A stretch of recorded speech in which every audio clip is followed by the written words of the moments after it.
Okay,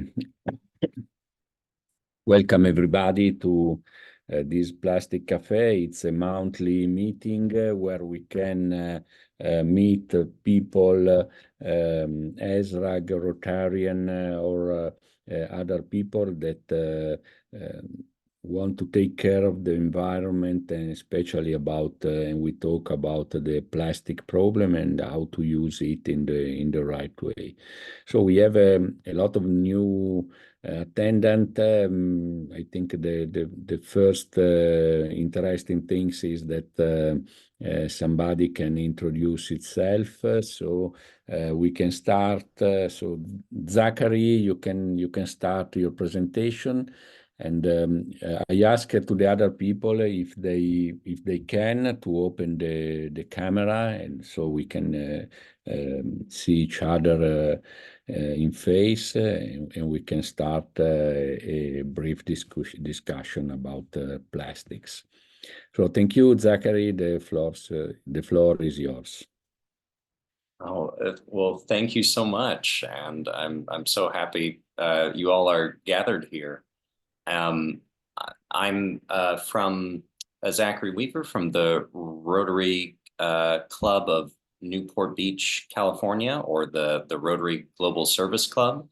And I just heard about this on our meeting last week, and I was really excited because we're working with a documentary filmmaker who she won an Emmy for directing The Story of Plastic. Her name's Dea Schlossberg. And so I saw this and I was like, oh, wow, this is great and really, in alignment with her work. And so I wanted to join and listen to what you all are discussing. Thank you very much. Thank you very much. Now it's Tammy is just arrived. I just introduced myself before to leave to someone the floor. I am Olderico Caviglia from Milano, Rotary Eco Club Milan, District 2041. I am also chief of Italian ESRAG chapter, and we manage also this task force, plastic solution task force.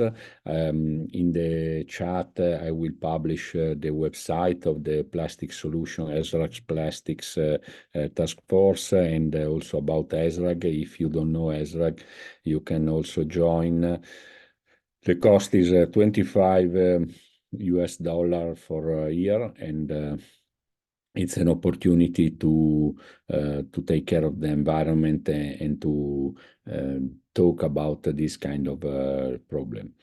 So now I can see Tammy. So happy to see you. If you can open your microphone. Now the floor is yours, Tammy. Tammy is managing this the website, especially the social media area, and she's one of the member of the task force solution, ESRAG task force solution about plastics. Well, hello. I think there's somehow some confusion because I think most 2 p.m. 2 started. p.m. This is 2 p.m. UCT.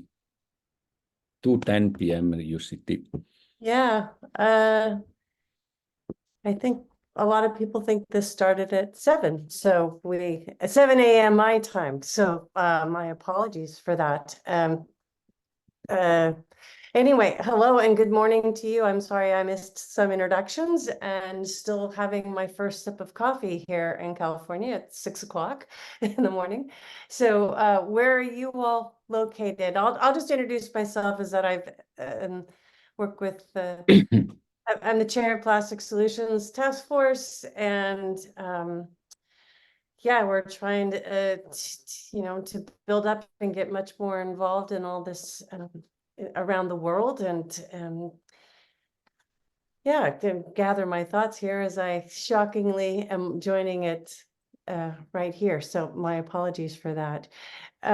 Anyway, so yes, Zachary, I was just listening to you. You're introducing yourself.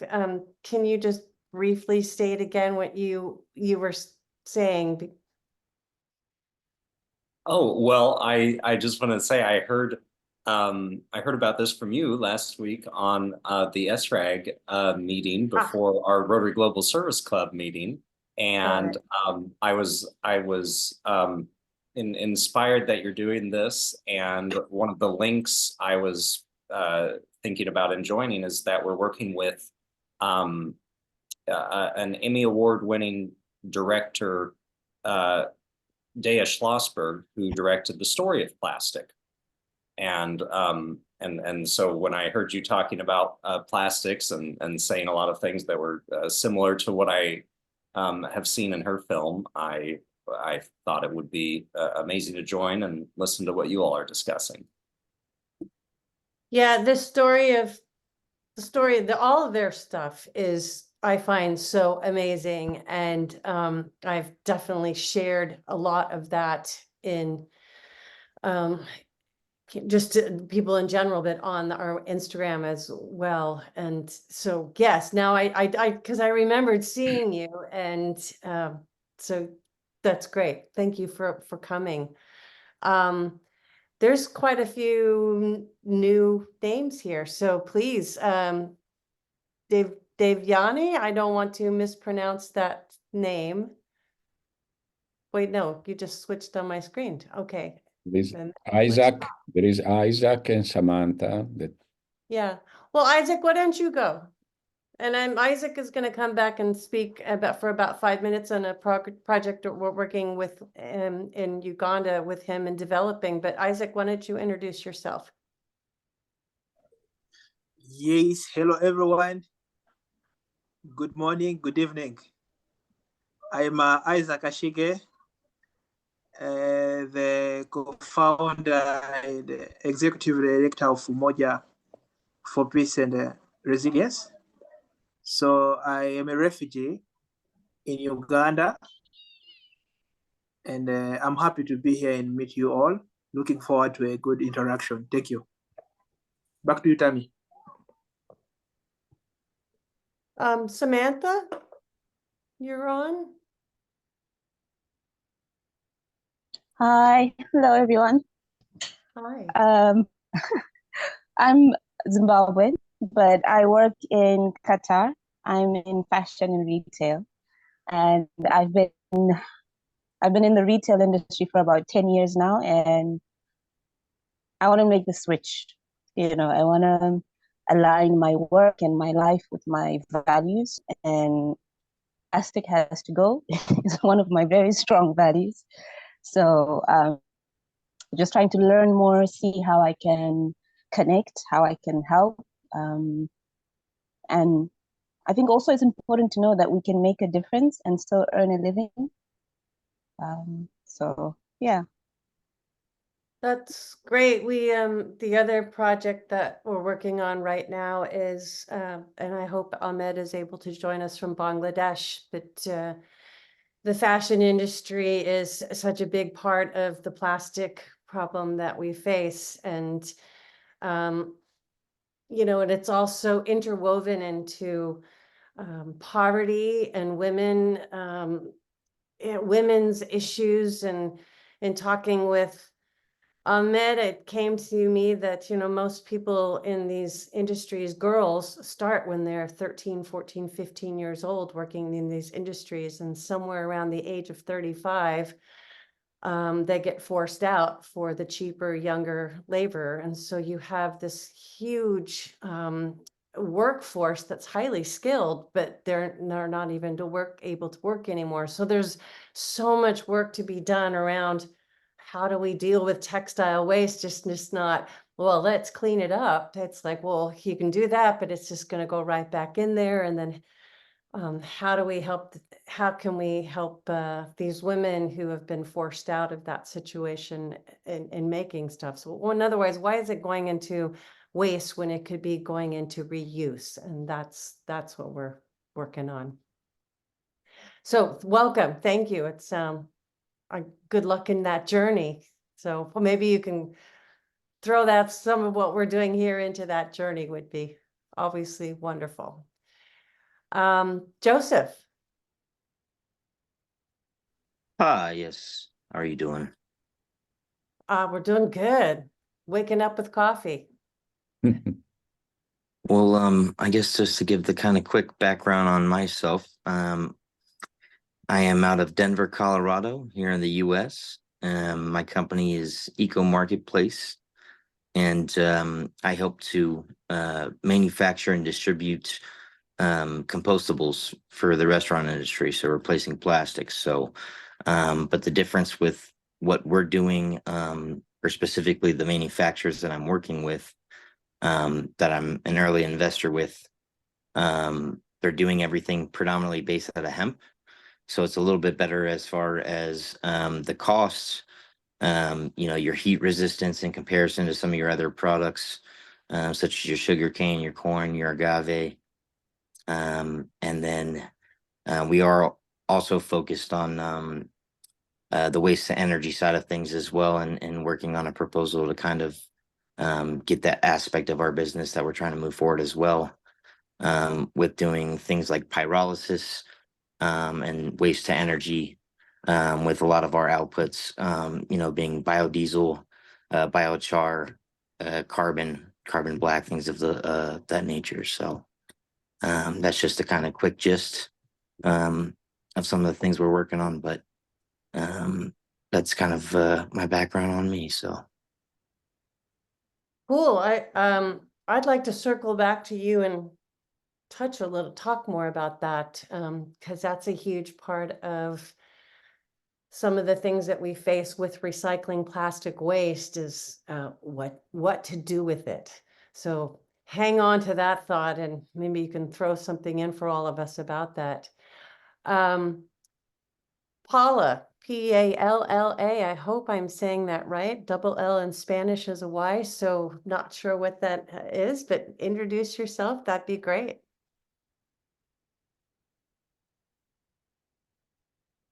And may not be there yet, so we can circle back around. Aruna, are you there?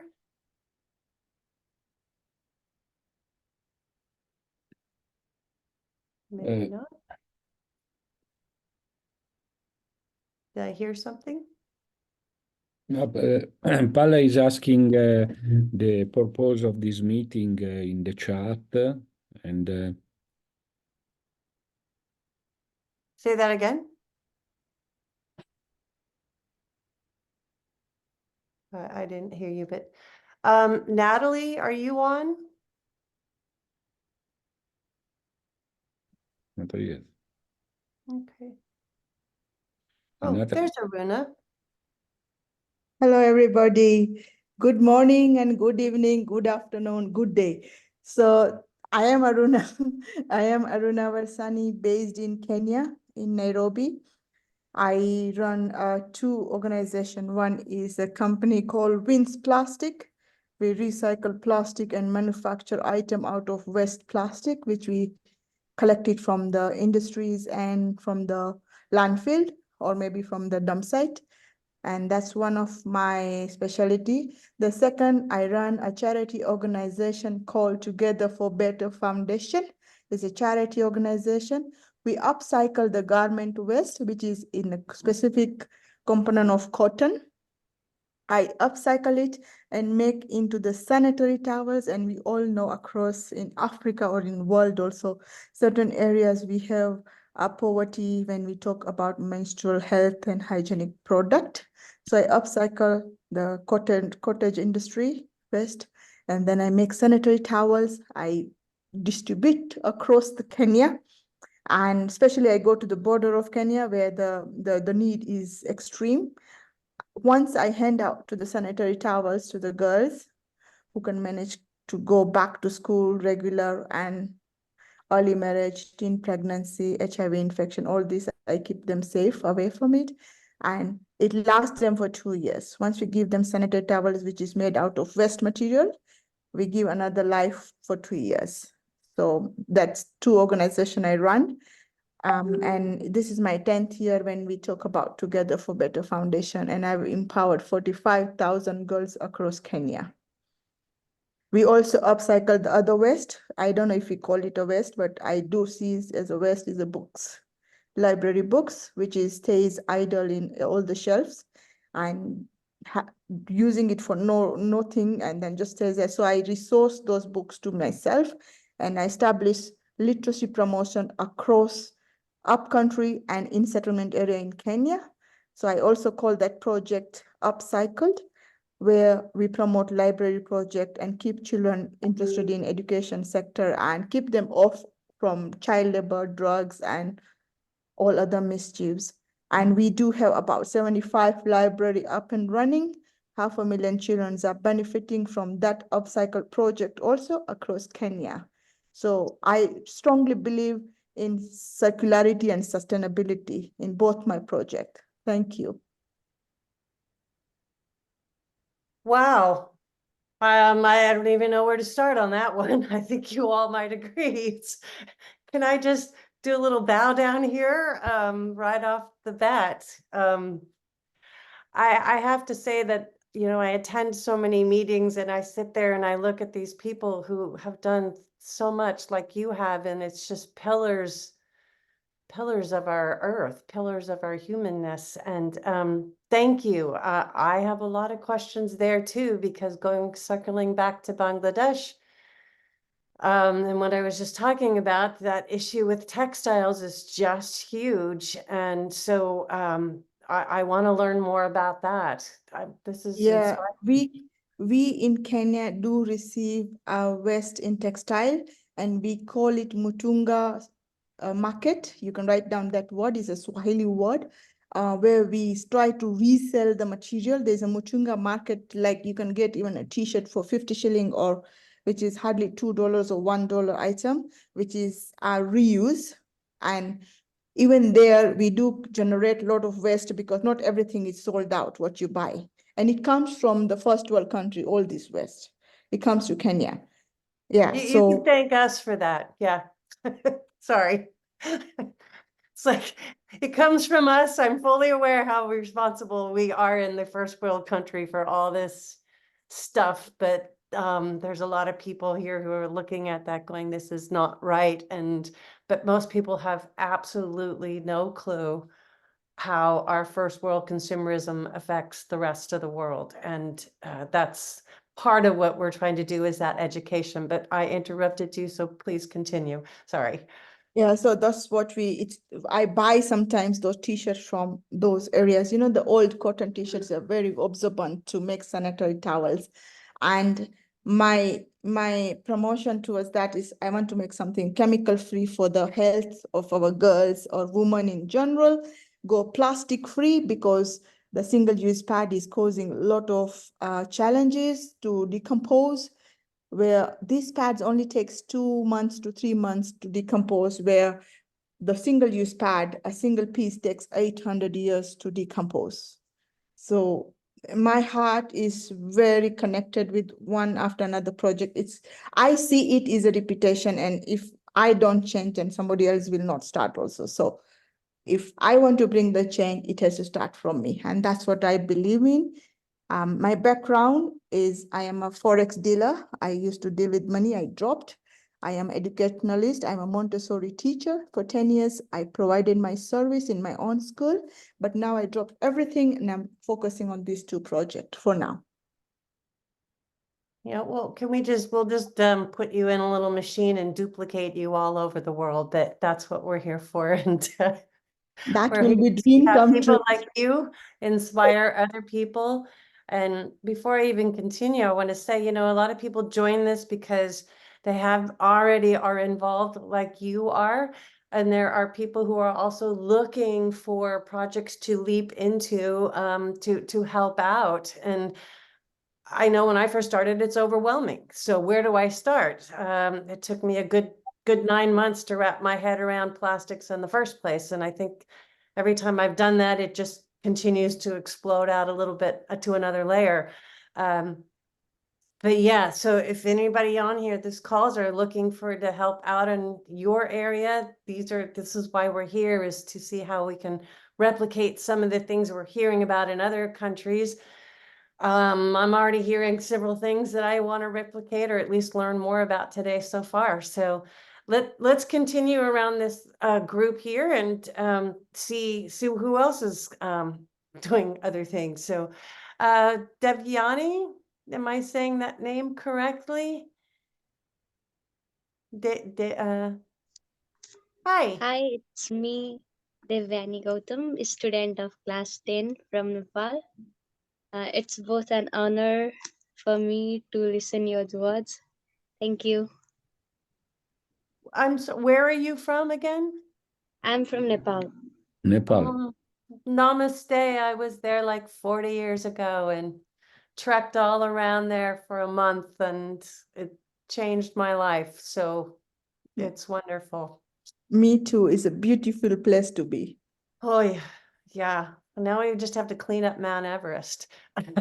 But that is a Mount Everest kind of job. Well, welcome from Nepal. Okay, Palya, Deepika, are you there? Maybe, Tammy, we can ask to everybody to write in chat name, surname, mobile phone, and email, so we can stay in touch. So it can be a good. Yes, please, for future. Well, then, I'll move on to Natalia. Are you on? Natalia is not the microphone connected. Maybe she has not the microphone. She can only hear. Okay, all right. Well, then we'll go back now to things that are going on. So I'm actually curious, Zachary, what is it? I mean, you're one of those who I feel like you've been following a lot of this stuff from the edges. What is it? Are you doing anything in particular that you're working on, or is there projects you'd like to join in on? Because I'm here with my little lasso to pull you in if you need anything to. If you've got some free time, I've got things for you to do.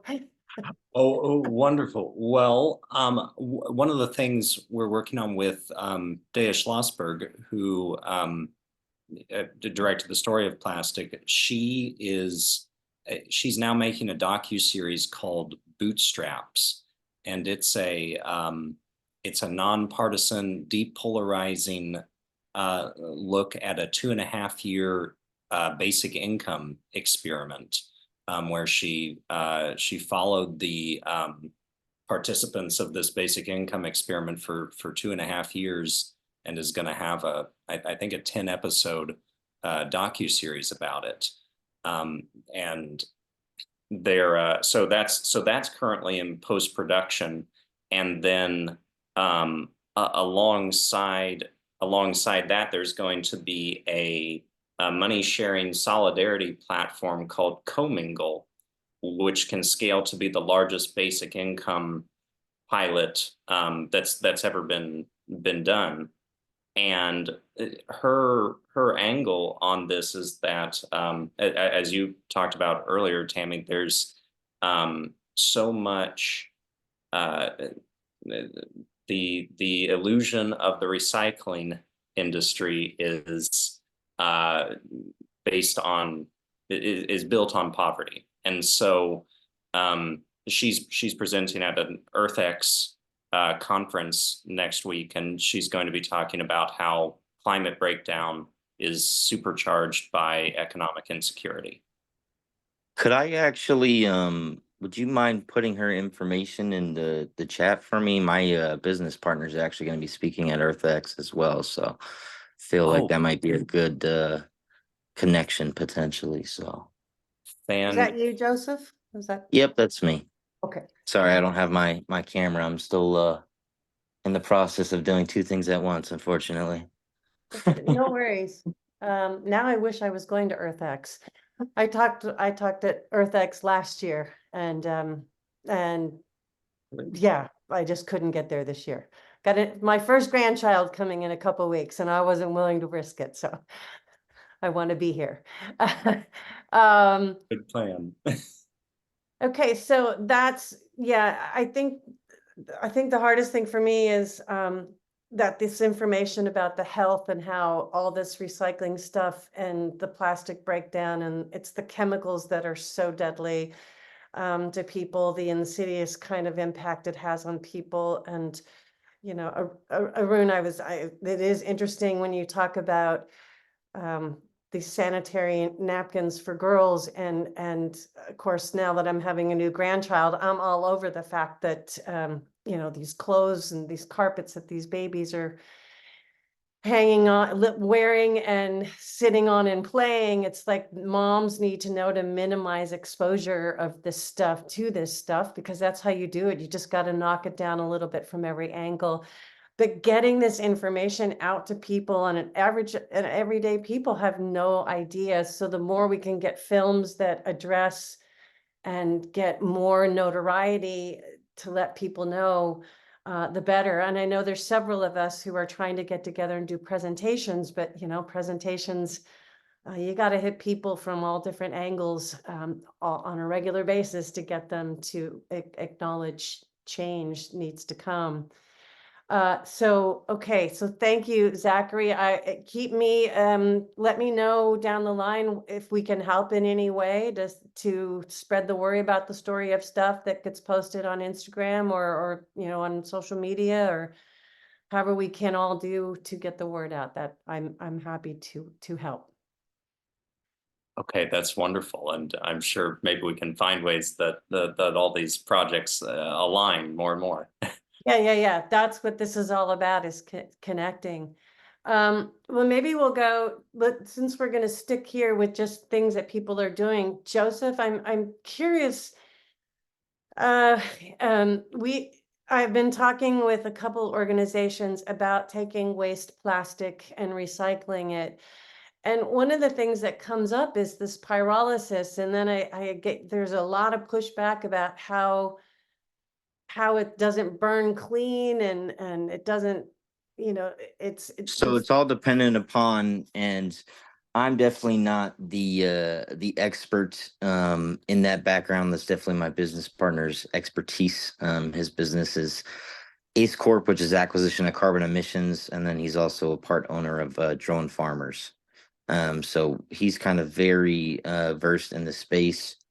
He's working with someone right now who in my opinion is just an absolute genius and is doing a lot of good as far as figuring out some of that data on how to make these new systems make sense, because there's only a few places in the world where some of these systems have even been deployed.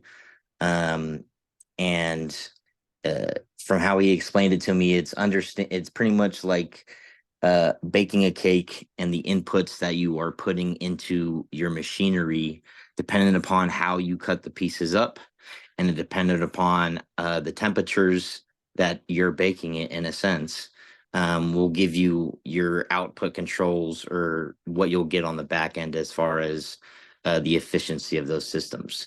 So the more you kind of understand the chemistry behind the system itself and how it functions, and then also what inputs are viable with that, just so you can start to, which is kind of the angle we're taking now, as we're looking for funding, which we've already secured a contract on the back end with the machinery, with specifically hemp herd, just because we're starting to have the model of using some of our inputs that we already have access to, and then taking advantage of the huge problem here in the United States with deforestation that needs to occur, just because we've had so many continuous fires.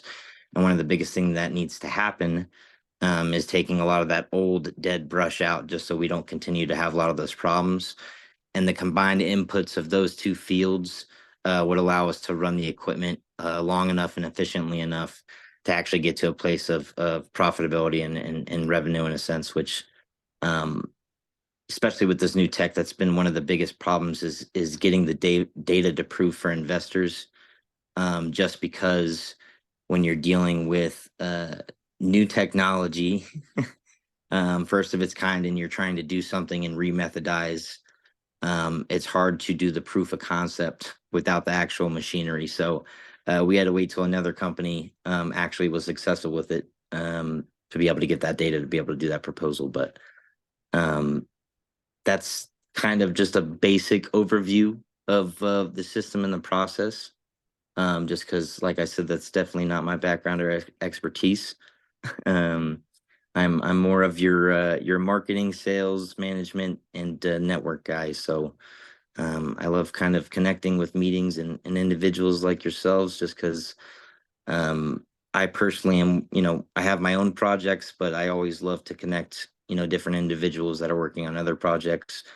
I'm involved with a group who's involved with water technology as far as using it's called Harvest Harmonics. They just actually gave a presentation to the UN. It uses actually these sensors that give off frequency that you run your water through. So you actually can increase the yield intake, the absorption of the water, just by actually running frequency, running sound through that water at specific pitches to actually increase the yields, the uptake, which I thought the technology and the idea was pretty exceptional, just because of the holistic and natural side of it, the fact that you're not actually using anything other than sound for it. And then the other one being a company called Primal Bee that does commercial beehives as well.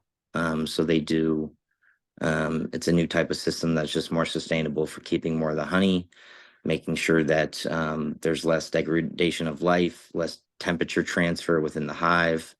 Again, that one's not my expertise or background, but like I said, I'm always happy to learn more about other individuals and their companies. So if I have a potential connection, contract, or project, I can always connect a business or avenue, especially just because I'm someone who likes to build those relationships and understand kind of people's capabilities and direction and what they're looking to do, because sometimes all it takes is a conversation and getting the information out there. So yeah, hopefully that helped. Well, thank you. And there's a lot of interesting stuff in what you just said. Working backwards from my notes, one of the focuses of SRAG, I don't know, does everybody know what SRAG is? It was a new focus group of Rotary, and it's Environmental Sustainability Rotary Action Group. You don't need to be a part of Rotary to be in SRAG, but they have these focus groups or task forces, and one of them is pollination. So I will definitely pass that on to the people about the beehive issue.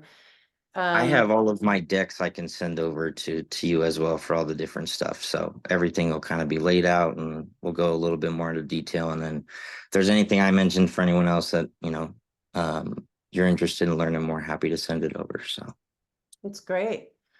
And the other issue is a company that I know that the person who's the head of SRAG, the West Coast, California of the United States area, is trying to work with River Recycle for cleaning up the plastics. And I talked with them about this pyrolysis stuff, which they're doing, but they're mainly only able to turn out burner fuel, which is for low quality stuff. So I'm curious to maybe, you two will probably run it, or you two groups will probably run into each other at EarthX in Dallas, because I know they're going to be there as well. So you might want to look up them. my business partner might already be familiar, potentially. It's one thing he's passionate about. And like I said, we always try to, get involved with whatever groups we can, just to learn whatever we can and stay on top of this, like you explained in the beginning, this ever growing, ever evolving, and very complex industry of backtracking the damage that we've done over the last 50, 100 years. So yeah, I think that the complicated thing here is no matter how you go in and you do any cleanups, whether you collect plastics, like I think Isaac will talk on that in a minute, but you collect plastics, you're trying to churn them, plastic waste, into new plastic product. But at some point, not at some point, then the critical issue is we gotta stop producing this stuff. Because there's only so much you can turn it into. You know, Leaching is a and huge problem, which is why I wanted to get involved with the food industry first, just because so many people don't realize and understand, you know, even though we're using recycled bottles for supposed good water, it leaches more PFAs substantially at a higher rate when a plastic's been recycled more than once. It starts to leach even at an increased rate. So Just definitely one of the biggest things. yeah, Yeah. and also to recycle is very expensive. So it's good to stop at the virgin plastic than recycling. right, that's, you know, it's one of those things that you have to come at it from all angles, and I'm very grateful to the organizations that are coming at it from the policy point of view, because that's where it needs to happen, and especially to address single-use plastics. And then I'm supposed to come at it from the project's point of view and try to connect people together so that we can, you know, somehow help each other with our knowledge. For example, let's go to Isaac here for a minute, because yeah, as of yesterday, I've connected Isaac with a person to put solar. Hopefully, I think this will work out, to put solar where he is, because there isn't enough electricity. There is no electricity to run any kind of machinery where he is. So why don't you talk about that, Isaac, for just a moment? Yes, thank you, Tammy, for the opportunity. So after hearing from all my colleagues around, getting and learning from their experiences, yeah, it's really informative and instructive for me. So talking about the reduction of single, let me first jump into the fourth discussed topic, plastic recycling being expensive. Yes, Aruna is right. It is a very expensive, but we don't have any other alternative or solution that is doable apart from recycling these plastics. If we are to jump and say that we are going to stop the use of plastic, I think it's still complex for our current world. Remember, plastic are cheap to use. Plastic really help a lot. How can we now make this plastic as a source of income, turning them into gold, turning them into an opportunity? So now talking about Nachi Valley, because it's where we are doing our project, I and Tammy, we are working on a project aiming to empower young people through plastic recycling. And we've made good strides. These young people are already recycling plastic, though it's not meeting the high quality as the demand on the market. It's need to be innovative and disrupt the available product on the market, either making like recycling plastics into building bricks, tiles, or chairs, tables, or any other thing. It needs to be of high quality, innovative, that can attract also people talking about the market, responding to the users' need. So that's what we are working on. And in Nachi Valley being a refugee settlement, we are having a lot of challenges, one of them being electricity. So after talking with Tammy and trying to solve the problem of electricity, Tammy connected me to Nathan, who has been working on more than 50 projects around Uganda in distribution of panel solars, seeing how we can solve the planet. So that's it. The project is, Tammy, I don't know if you mind, I just jump into the project goals and benefit. Do you mind? No, please do. I think it's inspiring. Yeah. Yeah. So the project is not all about like building clean environment. The project comes with employment opportunities for young refugees, particularly women. Talking about refugees, we started a program back then, which is aiming to tackle the bigger problem that we all face in, I think, in the worldwide, but it is very intense in marginalized communities like refugee settlement. So seeing that this plastic recycling is a resource that we don't buy, it's there for free. And we can still use it to create opportunities for young people. So we had young people coming up with innovative solutions, meaning making innovative product out of plastics. One of these products being tiles. Others are making building bricks, recycled building bricks. Others are making other designing product, or let's say materials, and so on and forth. So we found good in supporting these ideas because they are currently burning these plastics into pots, which is not healthy for them and for anyone, like for everyone, I mean, in the settlement. So we found good that we do maybe a research, mostly like Tammy came in to support and see how we can acquire equipment, I mean machinery, to facilitate the process of producing this product for these young people and see how they sustain. Because remember, in the recycling of plastics, if we produce, of course, products that are not sustainable, we are not solving the issue of plastic waste. We need products that are sustainable, that are going to live long. Like, for example, if we are to recycle plastics into a brick, I mean a building brick or any building material, I think it's going to last longer than creating just a small product, let's say like a cup, which is not even half to drink in it into a recycled cup.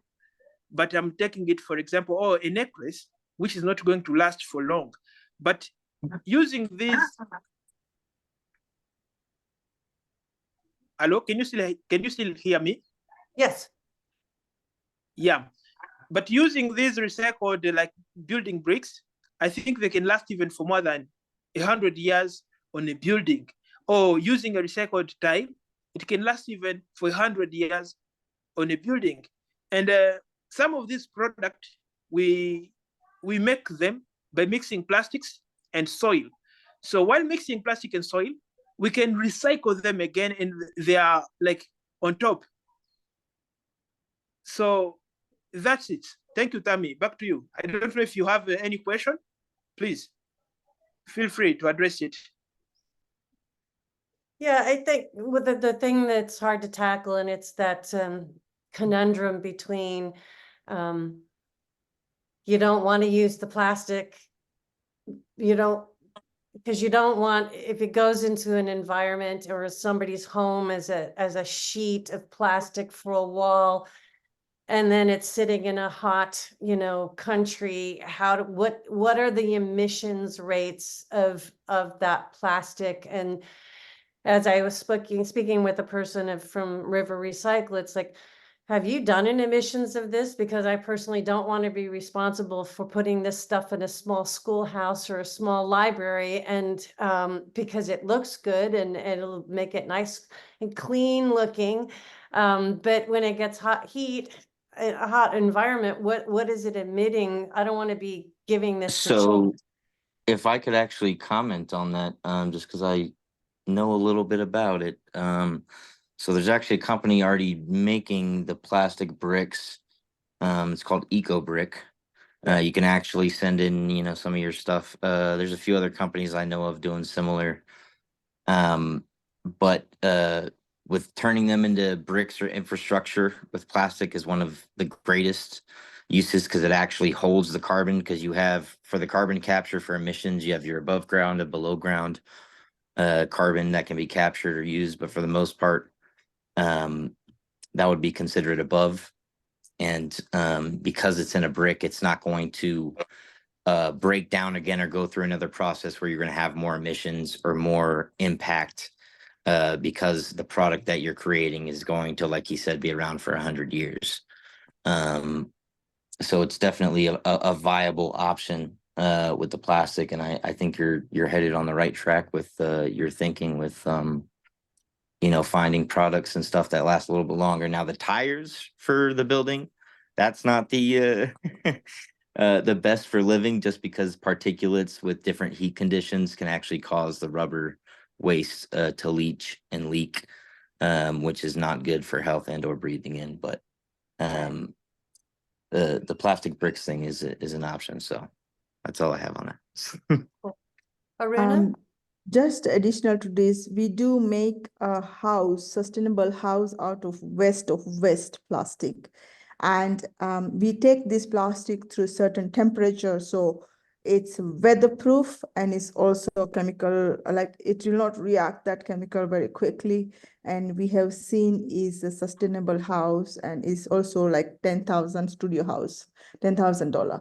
So we have done one pilot project and I feel confident to say that it does work because it goes through certain temperatures and it's not going to come out any microplastic out of this, or it's not going to be reacted to the weather because it's already a plastic, it's weatherproof. Interesting. I mean, because I've spoken with people and they've been not as positive on eco bricks, and I maybe it was more of a weight thing of how much they can handle. Has there been really enough stress research on, what do they call those? The stress forces. In other words, what can people do with them? Because, as people see, well, like a single story little, library work, the next thing you know, they're going to maybe try to add a second story and it's not supposed to handle that. I think there's just, I wonder if there's enough stress architectural information on that. But I'd love, if you've got anything, I would like to see that, because I think eco bricks are one of the most straightforward things that people can do with plastic waste. I just don't, the boards, things, these sheets that Mad Plastics or River Recycle was making, they couldn't tell me what the emissions of those were and when they get heated up. So I need to know that before I go throwing that stuff up in a classroom. But yes, encapsulating it in more of a brick where you've got soil or mud or whatever, that makes me feel better about it. So I'd like to see any prototype of that. That would be great. Now that you quit, go ahead. Yeah, I will share with you some of the pictures I have in my photo library, so I can share with you.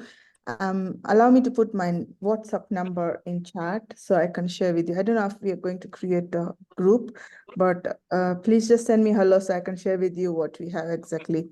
We have done also furniture, garden furniture out of waste plastic, which has no solution to recycle yet. Remember, we have 7 different types of plastic, and 7th one comes in other categories. So we don't know the component of this plastic. So we have managed to come up with a solution as a team, and we have done some of the gazebos for the outdoor furniture, and it works very well. I'll be able to share with you on WhatsApp level because I'm not sure how to share it in a chat here. Sure. And I think I would like to know what equipment you have used to do this, because what we have faced in Uganda in Naki Valley is the cost of this equipment is quite expensive. And so we're going to start very, very small in Naki Valley. And I mean small with like a hand crank to shred the plastic, and then just a melter down to make the tiles, because that's never been done before there. And we need to know, I'm sorry, I'm mumbling here a little bit. When the problem is so large, sometimes you just have to distill it down to something small where you can get started, see how that goes, and build from there. But yeah, So Yeah.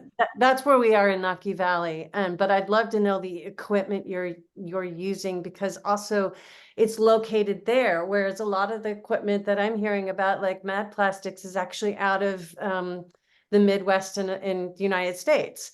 It started in Finland or somewhere up in there. It's how do we get something that might be sourced locally, and that would be better because it employs locally. It can be installed by local people and to employ them. So the whole process is beneficial. That's what I'm looking for. So, and then I think it would be great at some point for you and Isaac to get together, because so much of what you're doing for the women is and the girls is fabulous. And that could be, if there's a way to make something sanitary for the girls that's healthy, that would be absolutely awesome. Yeah, okay. I just wanted to show how the towel looks. This is made out of waste garments. They're sanitary towels. They're plastic free. I normally give a kit like this to the girl, but I want to just show you the one. It looks like this. I had to definitely brand it a little bit to identify my product. So in case of health issue, I can track it. And then this is it. This is how it looks. Can you see this? Yeah. It's easy to wear. I have multiple layer here, so it's absorbent. And inside here is all about vest cotton material, which is, we all know, as all our garments gets absorbent. So this is how the pad looks. And then it has a safety button, which I can show you. We just close it like this. It holds on the underwear like this. So it's not going to fall out. And then it sits like this. And this lasts them for 2 years. That's awesome, because one of the things in Bangladesh we're trying to work on is collecting natural materials like cotton and wool and that kind of stuff, and working with women, this collaborative of women to create new products out of this. And that seems to me like a possibility to go. Of course, they're going to need to sell these, and so there's going to be some level that they can earn back their money. So but this is absolutely fabulous. So thank you. I'm just curious, Natalia, you've been sitting here in the wings. I'm wondering if you wanted to jump in at all, if you're still here. Okay. Oh. Well, God, the hour has flown. So Tami, Yes. just to mention, if you Yes. like, Uh-huh. Aruna, for the information that you shared, and to these innovative solutions that you come out with to solve the plastic waste.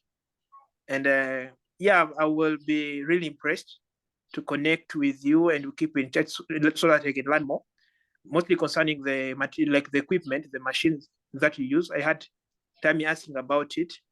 I don't know if you would mind, like, you don't mind sharing the equipment, the machines that you use to recycle the plastic waste, mostly into building bricks, because I'm really interested to learn more about it. And to respond more about the question that Tami raised on the plastic, like the recycled product to be heated with like too much maybe heat, let's say it, or to cause harm when there is too much heat. Yes, we've been producing this product, though in a very unhalf way, but we have samples or prototypes of these recycled bricks, eco bricks, what I want to say. So yeah, they don't hit when like they don't cause any harm when there is a high heat, let's say it, or high temperature. So it's good, it's working, we've already tested it, and we are still collecting feedback from the users, trying to co-create with them and see how far it takes us. But for the issue of it being unhealthy when there is too much, let's say, temperature, no, it working. There's no any problem with that. So Aruna, I don't know if you. But we have taken it to the extreme temperature because remember I mentioned this is not the first-hand plastic. This is waste of waste plastic, the one which we can't recycle. That's the component we have used it, and definitely it has a component of a little bit of sand and everything. So it's a mixture of microplastic and then plastic we call other in a category. So it's definitely, you can't identify, you reach to the stage where you can't identify now or separate them or segregate them with a different type of plastic. Now this is where we mix all and take them through the certain temperature. And also we do have a machinery which is very heavy duty, definitely, but it consumes a lot of electricity. And we have molds for this to remove the poles, and then we craft it into the bricks or into the Lego concept. So you like assembling like a Lego and make it very firm and very tight, where we all know that plastic is always rainproof, waterproof, and then also temperature proof. That plastic will not melt or will not get heat as soon as the virgin plastic, because it has gone through the process and it has a multiple component in it. It's not any individual plastic. What's the if you don't mind me asking, if I'm not sure if you'll know off the top of that, do you know like the cure time for those by chance? How long like a brick takes to cure until it's done after it's been poured or molded, the mold? The mold takes, so what happens is, Joseph, our other director in company, he is also upcycling the old manufacturing machines. So he comes up with actually organic ideas and organic shape for this molds. But I'm sure this is something very easy if somebody is very creative around and likes to play with metal also. So you will able to do that also by upcycling some metals and put the molds together and the size of the molds you require.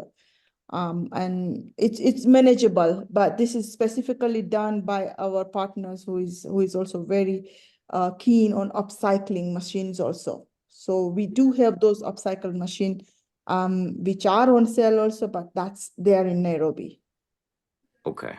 No, thank you for that. I love that. I just know that's one of the biggest challenges within the anything brick making industry is the curing and drying time, just because that's the scalability. Thank you for answering.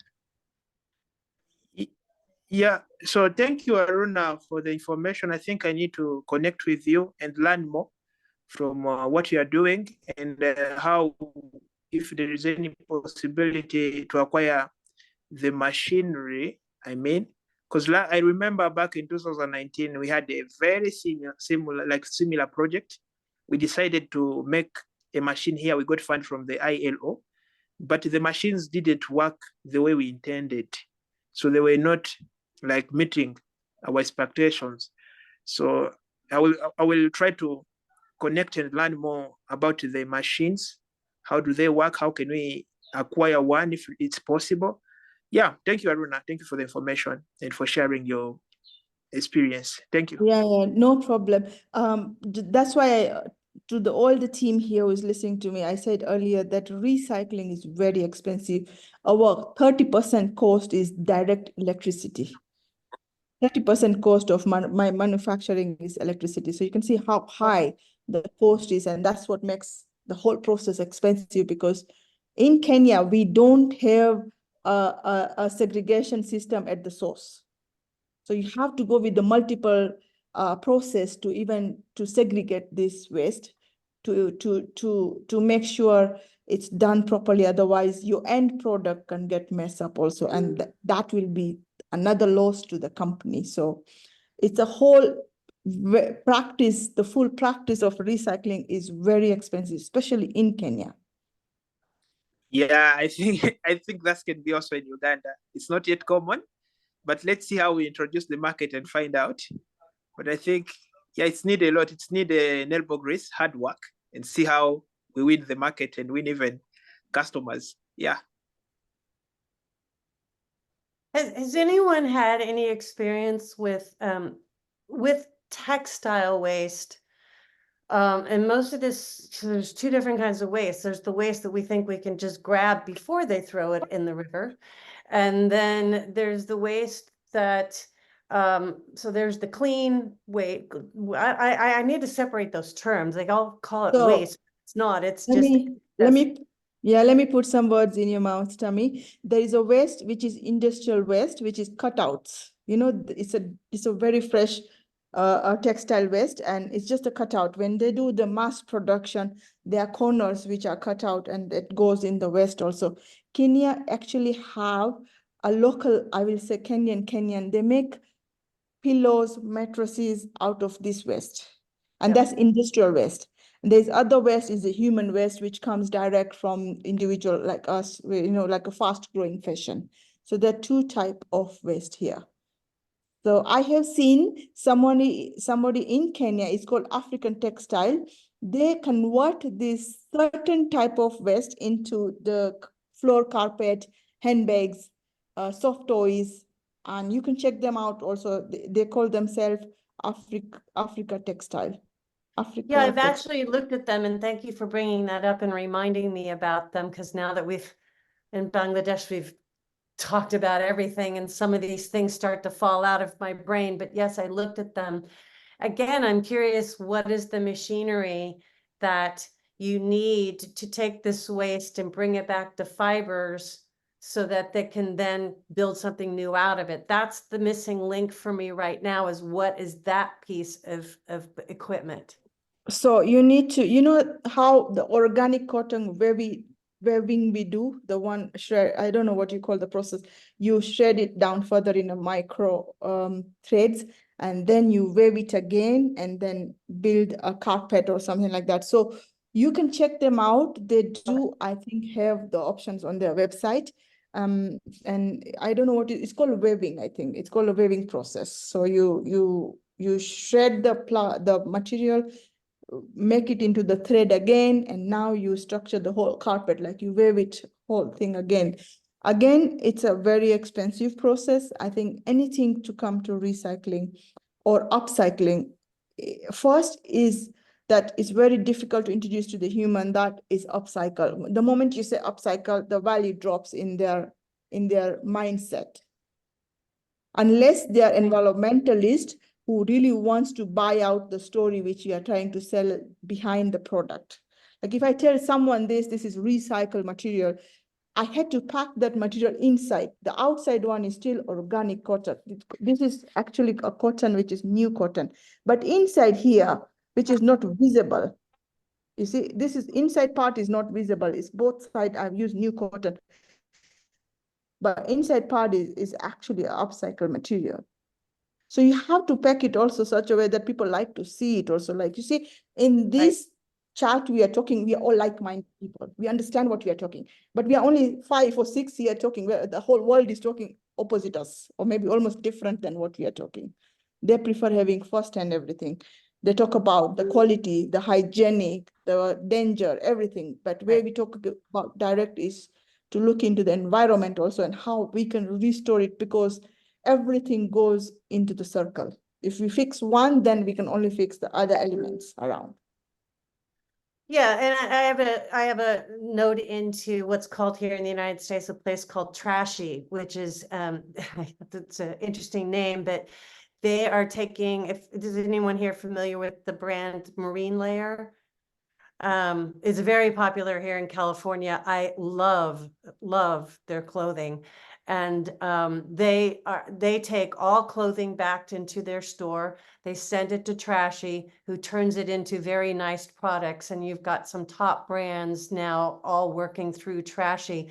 And that's what I'm looking to do, is to, you know, it is a cultural thing, and it is a re-educational thing, that this is cool. You got to make it a cool factor. And so that's what they're doing at Trashy, and that's what like people like Marine Layer are doing.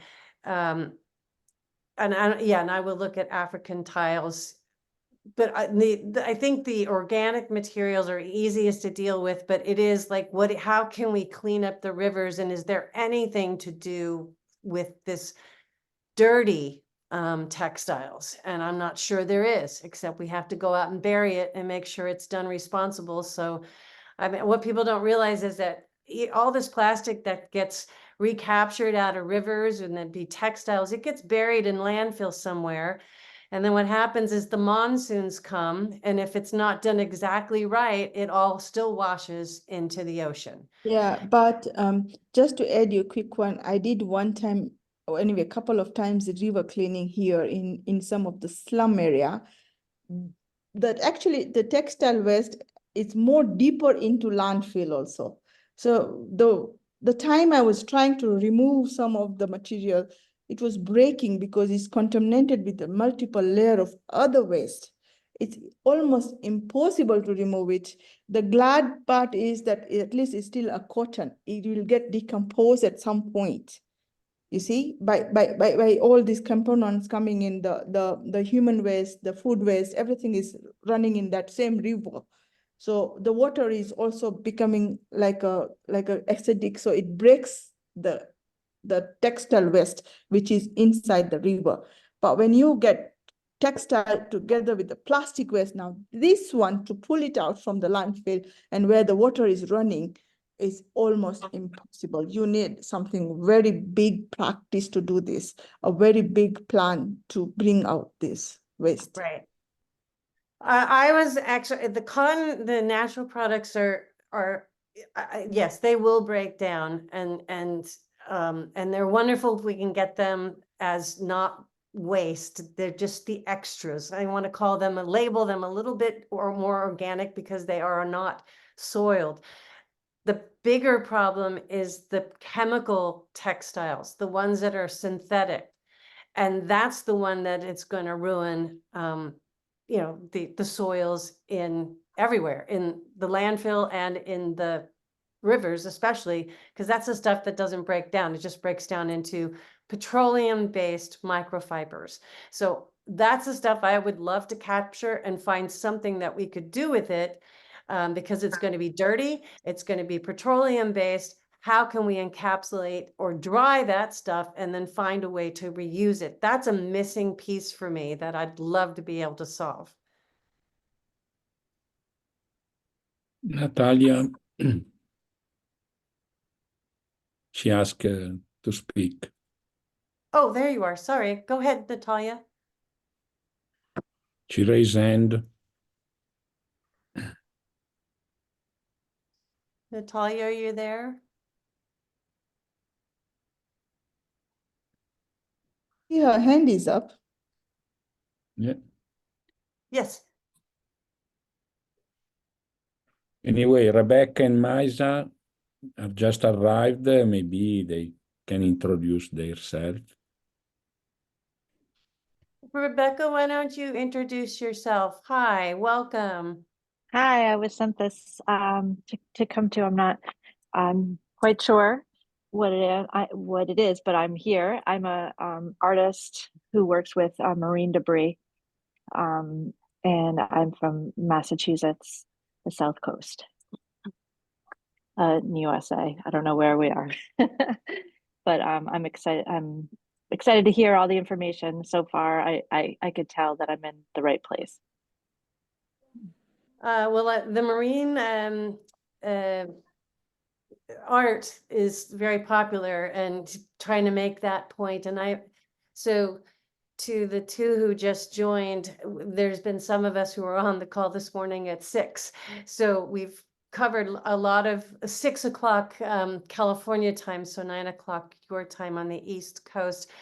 But yes, we have Uganda and Kenya and Indonesia, and I have to go back up the list, but we've got a few from the United States, Italy on the call. And we've been talking a lot about plastic recycling in terms of repurposing it into either eco-bricks or particularly using machinery to melt it down and make tiles that can be resold. You know, empowering communities, especially in Naki Valley, where Isaac is from. And Aruna is doing, well, she just should get the hero award. You get the gold star award for the morning because you're just like killing it there in Kenya with organic sanitary napkins for women and redoing plastic into eco bricks. I don't know, it's a long list of what you're doing. And so she's just sharing a lot of her wisdom with us. I won't go back through everyone, but yes, I think art, plastic going into art. I know in Bangladesh, the person I've been working with, he wants to do art projects there. They're great for educating people. Got to get those out there so people see what's really, it's impactful. So That's of interest. The bricks that you were talking about before. I'm sorry, I wasn't here earlier, but there's a company in Massachusetts called Obago, Obaggio, who is making these small compactors that are like the size of a compost bin for under a sink or something, that you put all your food packaging bags into, and then it's a little bit of a melt. They're good for, they've already been tested for indoors, but they melt them into about hockey pucks, like big hockey pucks, and they've been used for Trex, the company Trex, to make decking. And it's an up and coming company that's in Massachusetts that just began in the last year or so. Can you drop that in the chat? Obago, is that what it is? Yes, here in the United States, there's a company, a deck company, and they make benches and those kinds of things from basic single-use bags and certain kinds of plastic coverings like those on your paper towels, on your toilet papers, your cereal boxes or cereal bags. And that stuff can all be collected and taken to certain stores and given to the Trex Decking Company. They mix it with sand to make these long decks. So it's a replacement for using wood on decks. And matter of fact, our Los Altos Rotary has just started a Next Trek collection thing. And if you collect a whole lot of it, they give you a bench. And it's positive. Again, it's one of those things that in the long run, you'd love to see that this isn't needed anymore, but for a lot of this single-use plastic, it is a way to capture it and keep it out of landfill. I know someone last month, made the comment of, why are we doing this? We have to stop it at the source. Well, it's like, yes, we have to stop it at the source, but we got to clean up everything that people will continue to use for many years until we change the culture. And yeah, so things like Next Trex, and I'll look into this Obago thing to see, because the United States is a primary culprit in producing and consuming this stuff. So what we can learn to do here, all the better. So well done. Thank you. Tammy, Natalia wrote in the chat her question and her suggestion, so maybe because she cannot open the microphone. Oh, interesting. Okay, only tools needed. Oh, so yeah, I mean, these are in the chat. Natalia is there a question here? But I will just state what she's doing in Indonesia, which is like many places, just inundated with this stuff. But they are upcycling plastic waste by crocheting by hand. So no machinery needed, only manual labor. And the only tools needed are a crochet hook and a scissor. I'd love to see a picture of that if you could share it. Yeah, I'd love to see that, what it looks like. I have plastic bags. I don't have one here right in front of me that is made from a lot of plastic stuff collected in Jakarta and picked by trash pickers, which is a whole ugly animal that's out there when these people are digging through this plastic trash that we send them. But they make these really beautiful bags out of them. So I'm glad there's some product, but it's horrendous on their health. So Natalia, please, if you can share any kind of picture or a link to some kind of picture, I would definitely love to see that. Maja, now it's time for her to introduce herself. Yes. Hello, I tried to participate this morning, but then I had a meeting and had to shut here down. But I would like to continue hearing from you. Just to introduce a little bit, I'm from Brazil. I'm a graphic designer, but I stopped working with graphic design to start my own business with my sister. It's a sustainable project cosmetic brand that has no plastic.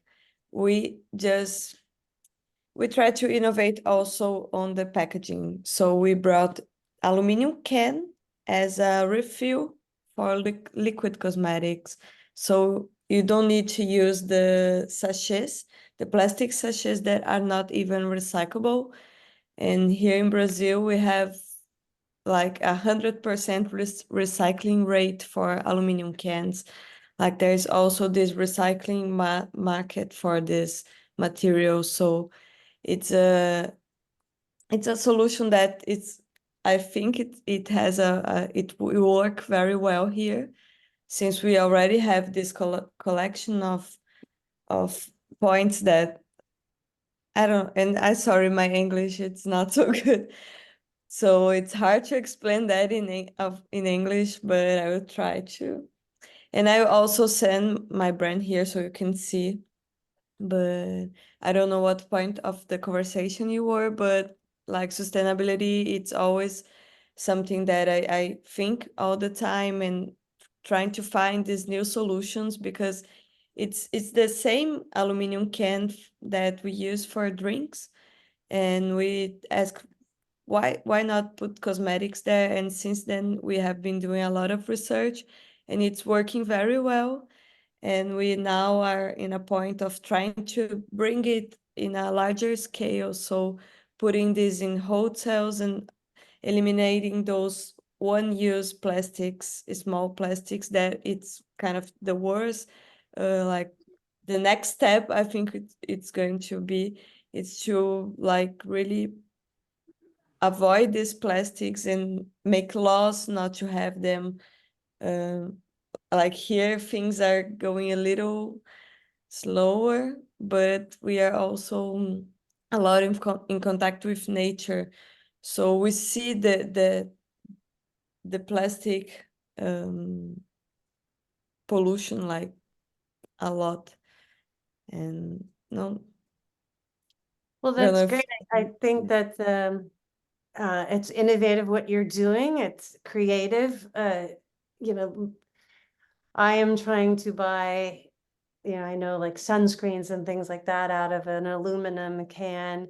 Aluminum's got its issues as well. It's very energy consuming to make.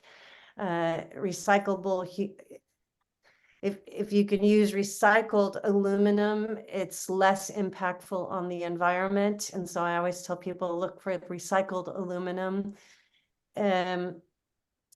But yes, it is a way to go. And I wish you the best with that, because, and I know there's all sorts of online ways to sell this kind of stuff with sustainable, some of you on the call probably know some sustainable marketplaces where this, like, tell me, I'm off the top of my head, I'm drawing a blank, but one of the places that is my go-to place to research things is Sustainable Jungle. They're out of Australia. I think they do a very good job of coming up with new products and telling people about them in a very unbiased way. And then I always cross-check with someplace else, but that might be a place to do. But does anybody else know other marketplaces is it Etsy, or just what are young people looking for, things that they find other different kinds of products? Everybody's drawing a blank. But I think nowadays a lot of people search for these brands even on Instagram, and then each of them has their own website. So I'm still working as a designer to bring this content to the Instagrams, and it's a way to talk to people. And yeah, you don't exist if you're not on these medias and websites. So it's a work that I have to continue doing. But it's also nice to talk to people and also bring another ways of seeing life and sustainability. I'm always talking about plastic recycling and other materials also. Great. Well, we wish you the best, because the more people come at it from different angles, the better. So that's fantastic. I want to, Rebecca, have you done some art? Are you getting the art out there? I see art on the wall behind your head. Yeah, actually, I was just gonna put in the chat a link.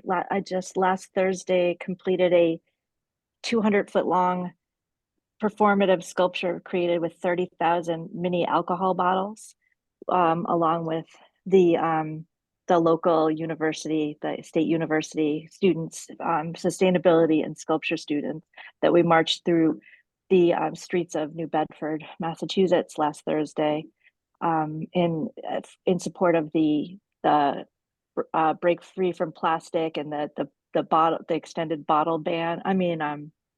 The extended producer responsibility, and the Massachusetts bottle expansion bill, so that we're trying to get the mini alcohol bottles banned, first of all, but if not, at least have a redemption like of 10 cents on each of them, so that at least they'll be picked up, because they're the group that collected them over the course of the last year. These 30,000 mini bottles were collected on the shorelines down here, so before they were able to enter the ocean. And so it was actually a very powerful site for people, for everybody to see this. I mean, it was the whole city block long, and I'll put in the link. I was about to, like a Instagram, I can't put photos on, but there's an Instagram link to it marching down the streets of New Bedford from my site, if you're interested. Oh, I would love, I would totally love to see that. And if you don't mind, I would love to share it on the Plastic Solutions Instagram. Just, I think the more people we demonstrate what people are doing and how motivated they are, that would be great. And did you do this in collaboration with Beyond Plastics by chance? No, I have joined forces with Beyond Plastic for some, just for going to the State House and things like that. But this was a collaboration with Sustainable Massachusetts. It was a grant that the University of UMass Dartmouth, Massachusetts got. And so it was a year-long project where I introduced the students to artists who working with trash, and then I had guest speakers that were talking about fossil fuels and and just the dangers of plastic in our area. And then through the course of the year, we've been drilling these 30,000 bottles, stringing them and welding these frames and creating this creature. And we're actually going to be putting it out on the campus. And now it's been invited to go to different places that we're working on where it's going next, because people are interested in having this big spectacle of trash as just a visual reminder of what's out there. Yeah, and there's several of them. I live here close to the Monterey Bay Aquarium, and they've got several of them inside the aquarium. So I'm sure they'd love to see that as well. So please, yes, I'd love to see that. I'm not sure what to do here. It's been an hour and a half we've been on this call, but I always leave so inspired. And all I can say is it's great to be able to connect with other people and hear what they're doing, and see people connect with each other so that they can be resources to each other. I hope I hope Rebecca and Maiza, I don't want to mispronounce your name. Yeah, it's right. Maiza. Yeah. I am so excited, and Natalia, I hope that we can have you back with the sound working so we can see you, and I'll go and everyone save the chat so we have each other's contact information. We're doing this every month, and Okay, that's what I was going to ask. every third Thursday of the month. And there's not really an agenda so much as it is just getting other people who know each other, and we see where the conversation leads, quite honestly. But next month, I'm going to have Steve Bender, who is the head of the SRAG, Environmental Sustainability Rotary Action Group. He will be coming in to talk for 10 minutes or so about his work on the ocean stuff that he's collaborating, and he's also going to be a big player at EarthX, which is coming up in Dallas, and I don't know, maybe even this weekend or next weekend. And he'll be able to report a little bit on that. So he's got a lot to talk about, but I just told him he had 10 or 15 minutes, so we'll see what he could cover in that. But he's doing sunscreen chemicals in the ocean. He's doing coral reef programs.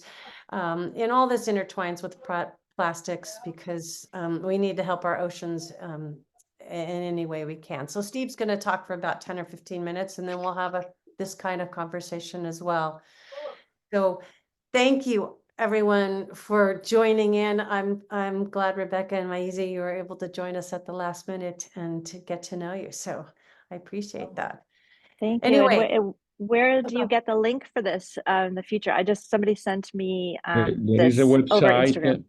You can see the website. I published it in the chat. ESRAG Plastics. You can see in ESRAG Plastics there are always the page where you can find the link for the next plastic cafe, and also you can find a different kind of information about plastics. And also in our social media, Tammy is managing Instagram, Facebook. You can find there all the information.